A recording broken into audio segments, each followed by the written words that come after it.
Pastor Zillinger's Daily Devotions from Proverbs chapter 10, verses 11 through 21.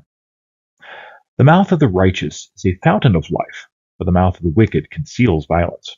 Hatred stirs up strife, but love covers all offenses.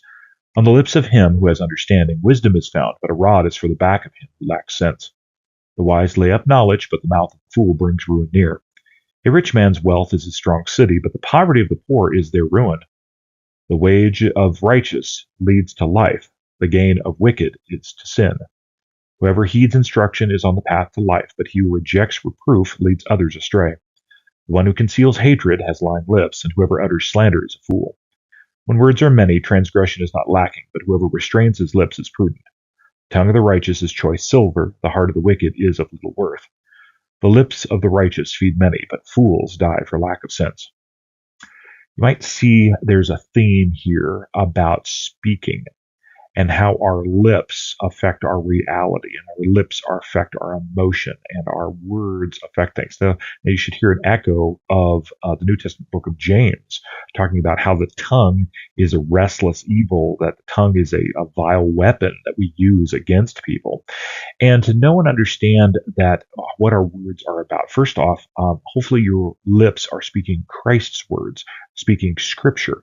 And that's both law and gospel, but knowing that what God says is right, and you want to repeat that, that's a good thing.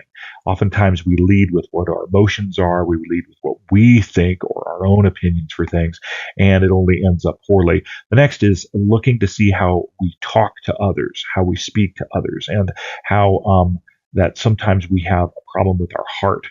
And maybe this is something that we talk about with the eighth commandment of speaking the kindest way to others, in a way that they might understand, but also in a way that speaks the truth in love, which is a hard thing. Usually the rule of thumb with this is to have patience with it, is to say, oh, okay, I want to speak this, I want to speak what is right, but maybe I'm not communicating well, or maybe I'm not communicating for the benefit of my brother or my sister. I want to speak good words to them. I want to speak right words. I want to speak not only scriptural things, but also how to apply scripture in our life. And then even after that, wisdom, best practice.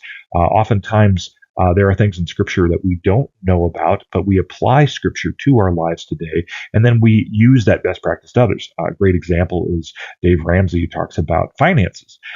He speaks some wisdom of like, well, maybe we shouldn't do these things with debt. Maybe we shouldn't do these things with money. Here's some wisdom for some Christians. We do this as well as Christians, as we give wisdom, we give advice, we give love to one another. I think another is to speak encouragement rather than hatred, and to build each other up in love.